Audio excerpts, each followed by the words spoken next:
Hello everyone, welcome back to our channel. आज हम discuss करेंगे एक बड़े एल्यूमिनियम प्लेयर नैल्को के स्टॉक के बारे में, जो रीसेंट डेवलपमेंट्स और अपनी स्ट्रॉन्ग परफॉर्मेंस की वजह से न्यूज़ में है।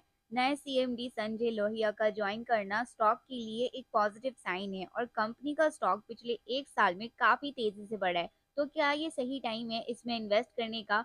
इस वीडियो में नैल्को के प्रोज और कॉन्स और फ्यूचर आउटलुक को चेक करते हैं। सबसे पहला प्रो है नैल्को की स्ट्रॉन्ग ऑपरेशनल परफॉर्मेंस। कंपनी का फुल नेम है नेशनल एल्यूमिनियम कंपनी, जो एक नवरत्न सीपीएससी है और मिनिस्ट्री ऑफ माइंस के अंडर काम करती है। ये कंपनी माइनिंग, मेटल्स और पावर में प्रेजेंट है और भारत का सबसे बड़ा integrated bauxite aluminium power complex है। FY24 में नैल्को ने अपना हाईएस्ट एवर प्रोडक्शन और सेल्स रिकॉर्ड अचीव किया है।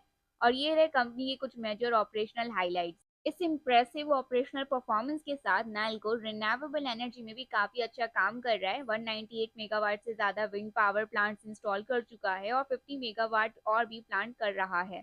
दूसरा प्रो है नैल्को के स्ट्रॉन्ग फाइनेंशियल्स। पिछले कुछ सालों में फाइनेंशियल परफॉर्मेंस काफी अच्छी रही है। FY24 में नैल्को का नेट प्रॉफिट 76.3% से बढ़ा और कैश फ्लो भी लगभग 3 गुना हो गया।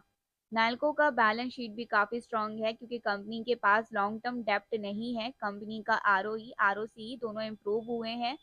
नैल्को का सबसे नया और एक्साइटिंग मूव है लिथियम माइनिंग में एंट्री। काबिल के थ्रू नैल्को अर्जेंटीना में लिथियम रिसोर्सेज एक्सप्लोर और माइन करने वाला है।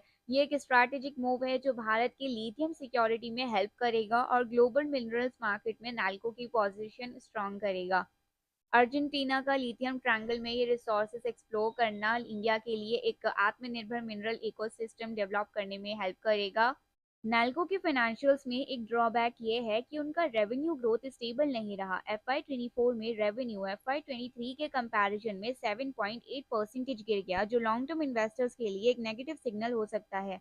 इसका मेजर रीजन एल्यूमिनियम के ग्लोबल प्राइसेस का फ्लक्चुएट होना है। एक और रिस्क है जो सिर्फ नैल्को के लिए नहीं बल्कि सभी पीएसयूज के लिए है। गवर्नमेंट कभी कभी पीएसयू से ऐसे डिसीजंस इम्प्लीमेंट करने के लिए कह सकती है जो उनके कोर बिजनेस से डायरेक्टली रिलेटेड नहीं होते।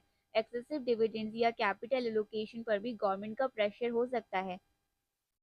आज ये इशू नैल्को के लिए नहीं है, लेकिन फ्यूचर में ये रिस्क जरूर हो सकता है। तो ओवरऑल नैल्को की स्ट्रॉन्ग ऑपरेशनल परफॉर्मेंस और लिथियम माइनिंग इनिशिएटिव्स उसे एक अच्छा इन्वेस्टमेंट ऑप्शन बना सकते हैं, लेकिन उसकी म्यूटेड रेवेन्यू ग्रोथ और गवर्नमेंट प्रेशर जैसे रिस्क भी हैं। अगर आप इस स्टॉक में इंटरेस्टेड हैं तो इन फैक्टर्स को ध्यान में रखते हुए इन्वेस्टमेंट डिसीजन लें। ये वीडियो सिर्फ एजुकेशनल पर्पस के लिए है, स्टॉक रिकमेंडेशन या बाइंग एडवाइस नहीं है। कोई भी इन्वेस्टमेंट डिसीजन लेने से पहले अपने फाइनेंशियल एक्सपर्ट से सलाह लें।